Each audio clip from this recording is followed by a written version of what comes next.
Carol Walker, and you're watching Living Better ITV. Hello, I'm Don Walker. You're watching Living Better ITV.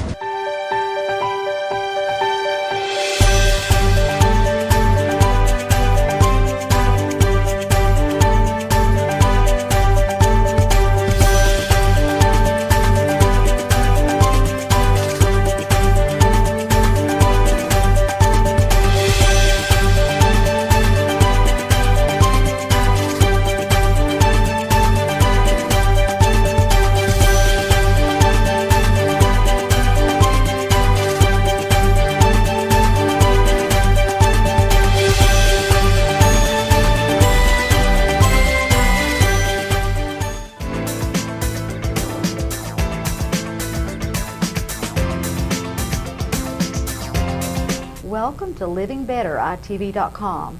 Our mission is total wellness for the total person.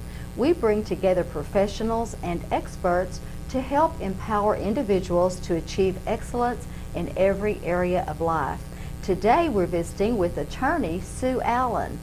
Sue will give us valuable information in the area of wills, why we need them, and what happens to us when we don't have a will.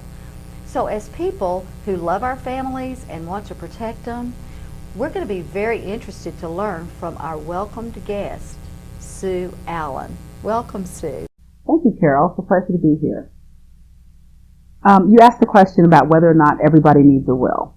And the answer to that is yes and no. No in the sense that if you die with property and you don't have a will, the state of Texas has already decided what is to become of your property. We do that through the intestacy statutes. And the way that those statutes are written are sometimes what people want and sometimes not what they want. I can think of an example that I've had in my own practice in which there was a gentleman who died of a young age, a very successful executive in the Metroplex, who died without a will. He died with a wife and one child, at least with his wife, as far as he knew. Well, not as far as he knew, but as far as his wife knew. As it turns out, when he was in high school, he'd had an indiscretion and he'd had a child with another woman.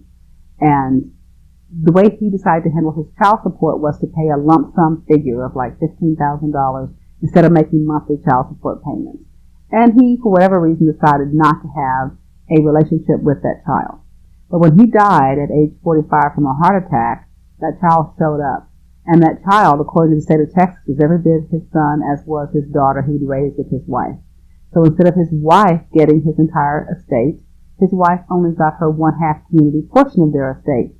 And his one-half of their community property was divided between his daughter and his son. That was not something he anticipated. So to the extent that you don't know what the state of Texas has in mind for your property when you die, you need a will so that you have power over that decision instead of the state of Texas. Now, you asked the question, what happens if someone dies without a will? Well, that goes along with why you need one. If you die without a will, the state of Texas has decided who gets your property.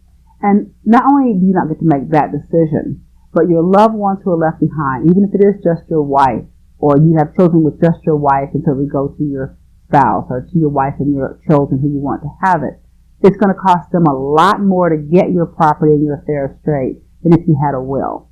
Texas has a wonderful thing called independent administration. It does require a will, however, to take advantage of those provisions.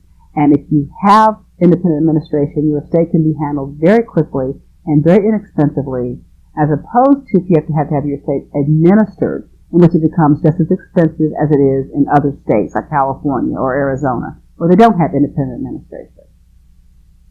Well, and not only taking care of yourself, in reality, you're taking care of your loved ones by taking that responsibility and getting that handled. Oh, you are. Because, Carol, I mean, you know, and you've heard it, I'm sure, anecdotally, but I'm telling you, a will just saves families, because when there's not a clear direction on who gets what, families break up over money after somebody dies. And with a will, not saying it's perfect and smooth sailing, but it sure makes things go better. And people understand, this is what Mama said, this is what Daddy said, and they can live with that. But there's no clear-cut decision, families fall apart, and it's tragic. And they waste a lot of money. It ends up going to lawyers as opposed to the family members that you might want to have it.